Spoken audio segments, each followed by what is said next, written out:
This is BRICS Global Television Network's Daily Roundup. We begin with the headlines. Coalition talks begin in South Africa following elections. India's elections conclude with results expected later this week. Chinese President Xi Jinping declares youth unemployment a top priority. And Al Nassr suffers defeat to Al Hilal in the Kings Cup final in Saudi Arabia. Hello, I'm Juliet Newell. We begin in South Africa. Election results have been declared, and as many predicted, the governing African National Congress has lost its majority, securing just over 40% of the votes. That's a massive fall from the 2019 elections, where the ANC achieved 57.5%. Our people have spoken. Whether we like it or not, they have spoken. As the leaders of political parties, as all those who occupied or occupy positions of responsibility in society, we have heard the voices of our people, and we must respect their choices and their wishes. The main opposition party, the Democratic Alliance, has secured 21.77%, increasing 1% from last year. While the DA grew nationally and in 6 provinces, the Charter unfortunately did not collectively achieve majorities at a national or provincial level. Despite this fact, the Democratic Alliance is extremely grateful to our multi-party Charter partners, and we remain committed to working constructively with those that are prepared to stand with us in putting the country first at a perilous time. The big surprise is newcomer former President Jacob Zuma's Mkhonto weSizwe party, garnering just under 15% of the votes. The economic freedom fighters' support dipped slightly this year with 9.52%, down more than 1% from 2019. We are happy, we're the happiest because we have achieved our mission in our lifetime. And that mission was to bring the ANC below 50%. That's what we have always told you, that this animal is going to be eaten piece by piece. We're eating piece by piece, and then Zuma went to take the piece we're going to. But we don't complain. We want to humble the ANC. The ANC is very humble. So what's next for the country? It's all about coalition talks, and they've already begun. Joining me in studio now is my colleague Ray White to chat about all of that. Hi Ray. Hi Juliet. What an exciting weekend. It's been a massive weekend. Sure. The question is what happens now for the governing ANC. They've got choices, many choices, but what do? They can form a minority government, and what happens with that is that they're in charge, but when they want to pass legislation, that's the problem. Then they'll need a friend. The question is, who's going to be the friend? Now, Julius Malema has said he's not forming any coalition with the ANC as long as Ramaphosa is president. Well, that's the whole thing. Everybody wants him to go, and I say everybody, the MK party as well. Now, of course, they've got over 14%, the EFF 9%, so they're all saying, yes, we'll come with you, but Ramaphosa, we're not sure about this. The thing is, the ANC is saying, no, we're keeping Ramaphosa, so you will have to come on our terms, nobody else's. What does the DA say about going into a coalition with the ANC with Ramaphosa as president? DA is fine. They're fine.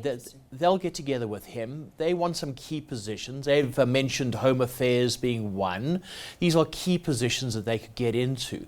But the big thing is there going to be pushback from some members of the ANC? Because these members are saying, we don't want to be with the DA. There is the race factor as well. It's a white party, so do we want to be with them? Well, that's the big thing for the ANC to decide. So you were bang on with your predictions with the votes for the ANC, with the DA. What do you think about the MK party? Well, it's KwaZulu-Natal, and a lot of people are not happy with the ANC in KwaZulu-Natal. There's the Zulu vote as well, and of course there's former President Jacob Zuma. He's very popular in KwaZulu-Natal. Now, what happens in KwaZulu-Natal, we'll have to see, because they'll have to go into some sort of a coalition there. If you get the IFP, the EFF and the DA all going in together, maybe, but nobody wants to play with the EFF. So MK, EFF together, sure, but it's going to be on a knife's edge. Ray, when will we know who's going to cozy up with whom? Well, Parliament has to convene in the next week or two. They then have to elect a president. That's under law. So we should know within the next 4 or 5 days exactly what happens, because we have to have a president and somebody has to make up their minds. I wouldn't like to be the ANC. They're caught between a rock and a hard place. Or is it a rock and a DA, or is it a rock and an EFF? It's not going to be the MK party. They won't be teaming up with the governing ANC because they don't want Cyril Ramaphosa. They are Jacob Zuma. I listened to John Steenhuisen's speech yesterday after the election results were declared, and I thought he was very graceful in saying that, you know what, we didn't manage to get what we wanted in terms of, what do they call it, the multi-party charter. That would have been first prize for them. What went wrong? Why didn't they? Do you think it was the MK factor? It was the MK factor. They just didn't get enough votes. If you look at the DA as well, they're kind of stable, but they needed those MK votes to come to them. So that multi-party charter now falls away. Of course, the smaller parties will be involved in the government, are also represented in Parliament, which is quite refreshing. Some of them getting 1 or 2 or 3 seats. So we do have it from that. But everything now has cancelled out when it comes to that multi-party charter. It's the big parties talking to each other, what's going to happen next. But if you get the EFF going with the ANC on a national basis, they will need one little party to go with them. And who's that going to be? Because that little party is going to be the kingmaker. Very interesting. Ray, thanks so much for chatting to us about that. And yeah, we're just going to be holding on to our seats and see who cozies up with who. I love that saying, cozies up with who. Let's hope that South Africa wins. That's all I'm saying. I hope so too. I mean, there's also investments in the country. You know, the rand actually dipped slightly last week, just before the elections, and then it seems to have come back up again now. And that is the key factor here. What do foreign direct investors think of a coalition with the DA or a coalition with the EFF? Or MK party. So all of that has to be considered in making that coalition. Yeah, absolutely, because the rand, at the moment, economists are saying if it is going to be an EFF coalition, it's the going to drop. It's going to take a battering. It's going to drop. DA is the ultimate idea Yes. because it's a government of national unity. We saw Yes. that in 1994. But again, not everybody sees it the way of the DA. So a week of tough negotiations. Thank you, Ray. We'll certainly catch up again sometime this week. That was Ray White, my colleague, chatting to us now about the election results and coalition talks. India's elections have also wrapped up, and it'll be a few days before the official results are declared. With around 1 billion eligible to vote, this is the largest electoral exercise in the world that's stretched over 6 weeks. BGTN's India correspondent Venkash Naharan has more. The biggest election in history concluded in India, the world's largest democracy. Results are expected on Tuesday. But exit polls suggest that incumbent Prime Minister Narendra Modi will secure a third consecutive 5-year term with a handsome majority. But the Congress party and its partners in the opposition alliance have rejected the exit polls as manipulated. They say that they will get their own majority and form the next government once the results are out on Tuesday. According to the exit polls, the alliance led by the Bharatiya Janata Party will procure anything between 350 and 380 seats in the 543-member Lok Sabha, the lower house of Indian Parliament. If that happens, it will mean that Modi will have a 2/3 majority in Parliament. He will be able to implement crucial reforms to realize his dream of making India a developed country by 2047, when the country celebrates the centenary of its independence from the British. Modi, if he succeeds in getting a majority, is hoping to have his swearing ceremony at this very venue in the heart of India's capital. He's planning to invite 10,000 special guests, including presidents and prime ministers of neighboring countries as well as Africa.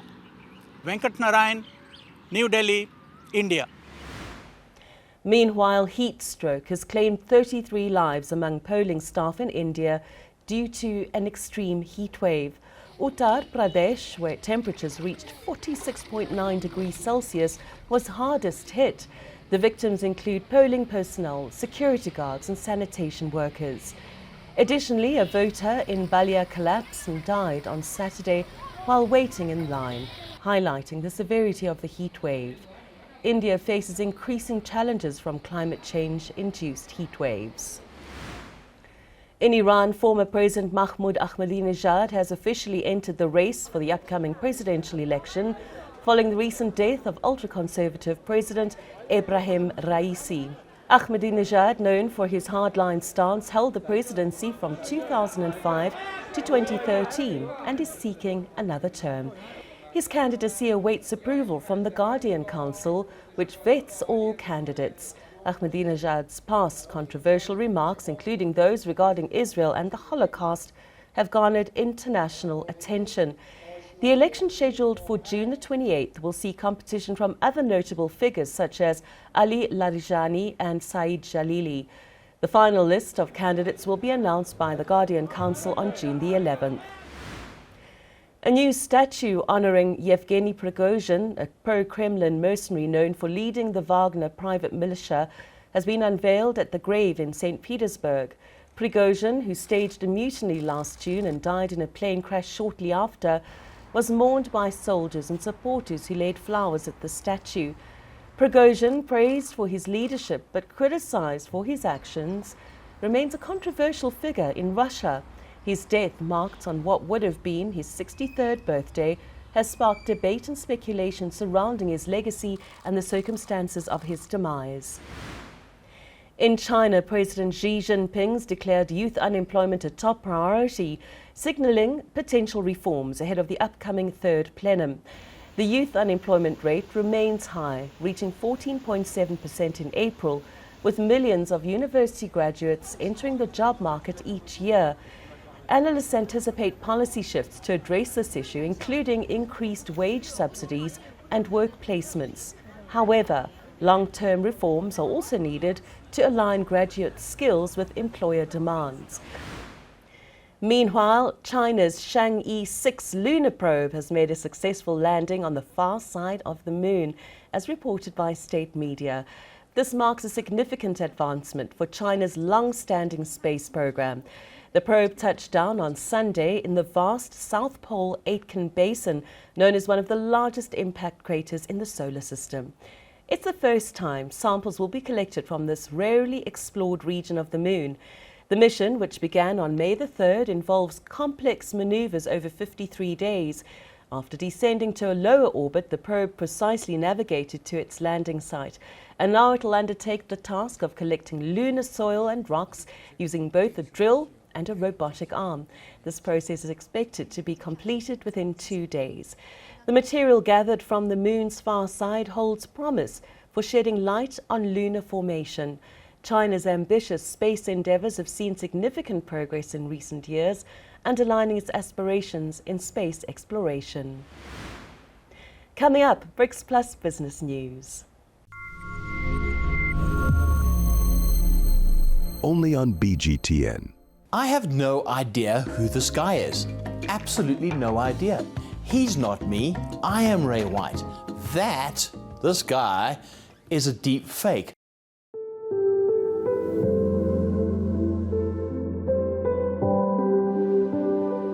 So, as you can see, the BRICS nations have done very well with space exploration, boldly going where no man has gone before. Gosh, it's lovely being in space, isn't it? Catch me, Ray White, on Building Business One Brick at a Time, your BGTN business show that'll keep you in the know about what's happening in the world of business across BRICS, right here on BGTN.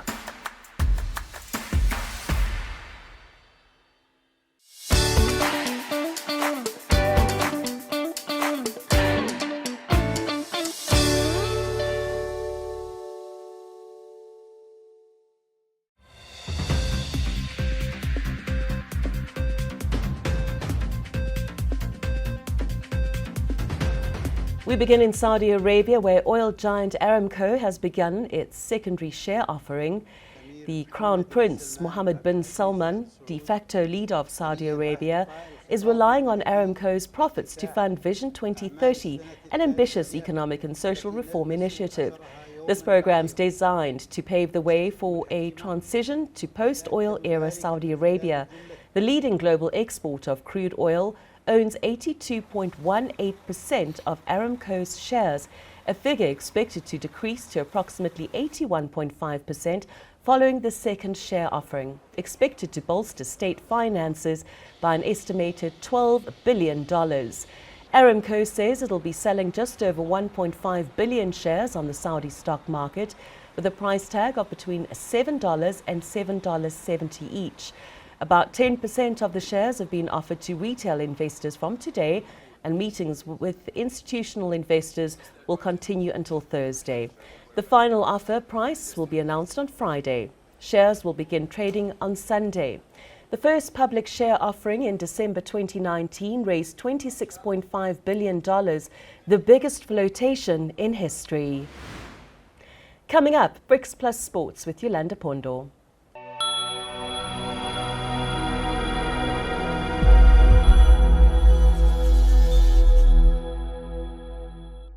Coming soon on BRICS Global Television. What was your moment in prison when you were like, I don't want to do this anymore?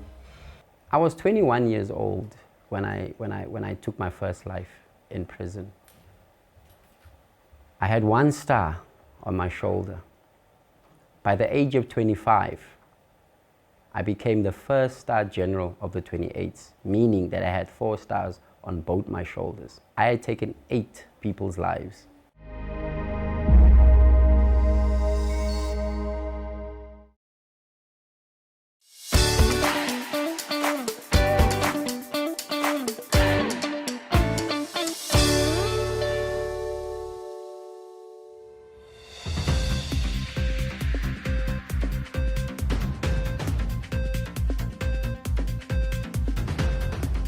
Hello, I'm Yolanda Pondo with your BRICS Plus Sports Update. Cristiano Ronaldo was visibly emotional as his team Al Nassr suffered defeat to Al Hilal in the Kings Cup final in Saudi Arabia. Despite his prolific scoring record in the Saudi Pro League, Ronaldo's side fell short in the shootout, extending his trophy drought in the country. The match, marred by 3 red cards, ended in a draw after Ayman Yaya's late goal for Al Nassr cancelled out Al Hilal's early strike. Al Hilal ultimately secured victory in the shootout, completing a domestic treble. Ronaldo, who joined Al Nassr last year, has yet to add significant silverware to his collection with the club. His lucrative contract expires at the end of next season. In a stunning upset, Deontay Wilder, also known as the Bronze Bomber, has suffered a shocking defeat at the hands of Chinese heavyweight contender Zhilei Zhang in Riyadh, Saudi Arabia, over the weekend. The highly anticipated match reshaped the landscape of heavyweight boxing, opening new possibilities for future bouts. Joining me now is our BGTN sports correspondent, Ben Ricordo. Ben, thank you so much for joining me. Thank you very much, Yolanda. All right, let's get straight into it. I mean, Wilder entered as the favorite. What do you think went wrong? Well, he entered as the favorite because out of 48 opponents, he has knocked out 42. If someone come with that record, definitely you'll give him the benefit of the doubt. And we know the Bronze Bomber, and people, you know, the style, the fleshing of his muscles. He's an American. He's got that thing. You know, he came in as a favorite. But for me, listening to him ahead of the fight, saying, if I lose this one, I will retire. I think the bronze bomber retired before he could even enter the ring. 50% of the bronze bomber was left in the hotel for me. On the night, he lost it. Maybe it's time. Maybe he's correct. It's time for him to retire. I mean, is it a surprise that Zheng managed to take Wilder down? Because he seemed very dominant at the beginning. Zheng, most people took Zheng for granted. Zheng has got power. That's why they call him the Bang Bang Zheng. He came there prepared. Look, even you watch previous fights where Zheng is fighting. He has knocked all of his opponents. As for the bronze bomber, when he was knocked out, I don't know, Yolanda, if you watch the fight, you see that Deontay turned away from his opponent. You don't do that in boxing. That's boxing 101. You don't do that. Why did he turn away? He said something to the ref. I don't know what was that, but we saw him turning away from his opponent, and we saw him lights out. He was on the canvas. And then Ben, what do you think is next for Wilder? Yolanda, he's got 4 beautiful children and a lovely wife. I think it's time for the bronze bomber to retire. As he said, he wants to hang his gloves. But there is a talk from the Ministry of Sports in Saudi Arabia, His Excellency Turki Al-Sheikh. They want maybe AJ versus the bronze bomber. Anthony Joshua, Deontay Wilder. That would be a big fight. Does the bronze bomber still wants to make more money?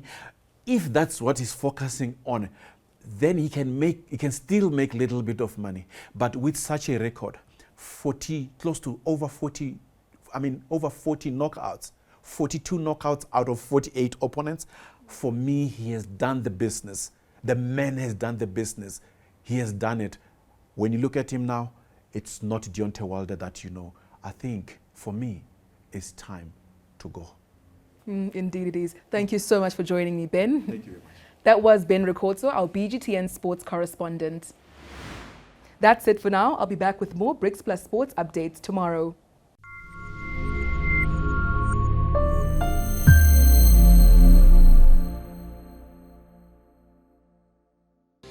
22 Seconds came about. I've been working on human trafficking stories recently. I've been doing documentaries. It was just like, are we doing enough? It was a campaign that was, let's challenge ourselves, let's get it out there, let's try and reach as much people as possible. 130 people are trafficked all around the world per hour. So every 22 seconds, someone is being trafficked. 22 seconds could be your walk from a school gate inside the school. It could be your walk from your house to the bus station. It's just a short distance. This campaign is a campaign that is set to raise awareness, to show the severity of this crime that's happening around us. I'm hoping that it will get society to speak about it. It will get communities, governments and organizations to come together and tackle this. I'm hoping that it will get the young girl, the young boy to understand the dangers that we live around. And we're speaking to schools so that children are also aware of this. Teachers are aware, because also teachers play a vital role into seeing kids that they teach that this child was not like this.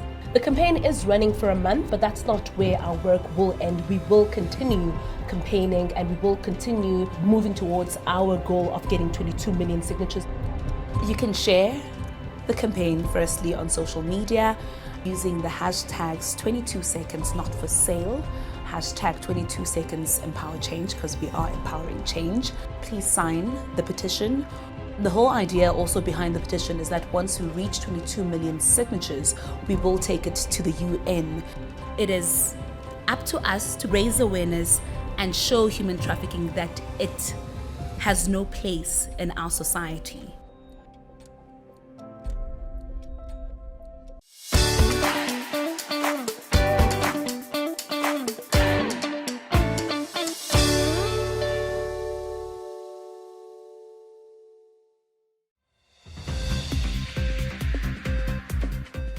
And finally, World Milk Day's been observed over the weekend. The commemoration was established in 2001 by the Food and Agriculture Organization of the United Nations to recognize milk as a global food and to celebrate the dairy sector. The theme for this year centers around the crucial role dairy plays in providing quality nutrition to sustain global health. Dairy is widely accessible, affordable and packed with nutrients, making it a fundamental compound of balanced diets worldwide. BGTN's Jimmy Motemane and Lebo Masika take a look.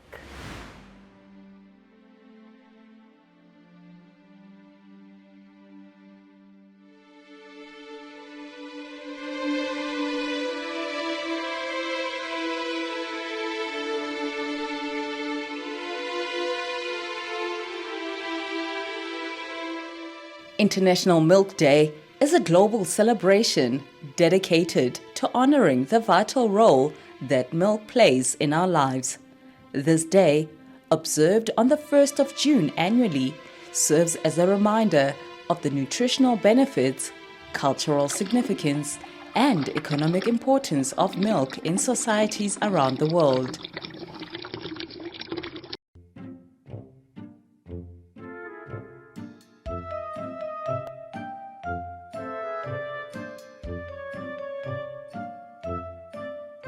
Before you milk a donkey, you have to make sure you have the right wear on, safety wear. Obviously it's your gloves, your dust jackets as well as boots. I don't have boots on today, but normally you put on your boots as well as a mask and a hairnet. And before you milk the donkey, there is procedures to follow in the process. So firstly, you'll have to clean the teat with chemicals as well. So to make sure that there's no germs or dirt on the teats.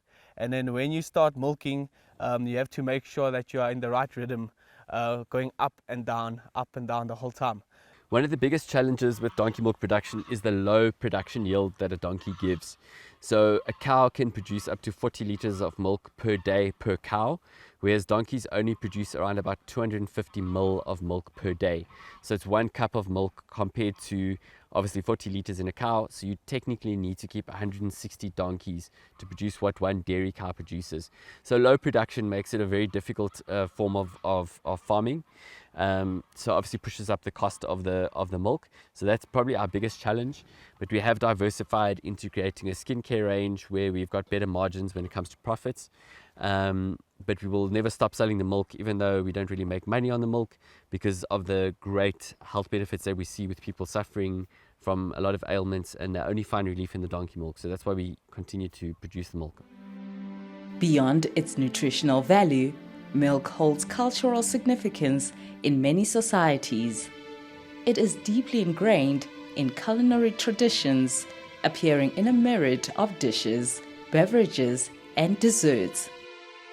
Milk is important for your bones and your teeth. It contains calcium and protein. It helps you grow. I had calcium deficiency, so I've had to drink milk all my life. So milk for me is very important. I mean, I wake up every day, I take the first glass of milk in the morning. I like to have my porridge in the morning, so a little bit of milk there. I do like a cup of coffee, so a pinch of milk.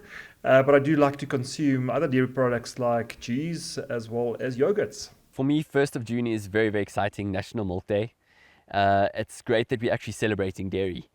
Dairy is so important for our development, for not just for our physical development, for our mental development as well. And to have a spotlight shone on dairy on a day to actually celebrate it, and for how it actually, it really makes our world a better place. I think we all are so grateful for cheese, for yogurts, for good milk. As we celebrate International Milk Day, it's essential to recognize the efforts of those who work tirelessly to bring this nutritious beverage to our tables.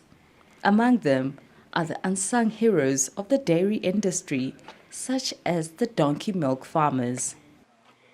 There you have it. You've heard from Jesse, the donkey milk farmer. Did you know that the world's most expensive cheese is crafted from the donkey milk? Well, that's a story for another day. Bon appetit. Well, that's your BGTN Monday Roundup. We'll have more for you tomorrow. Until then, check out our website, and social media for updates.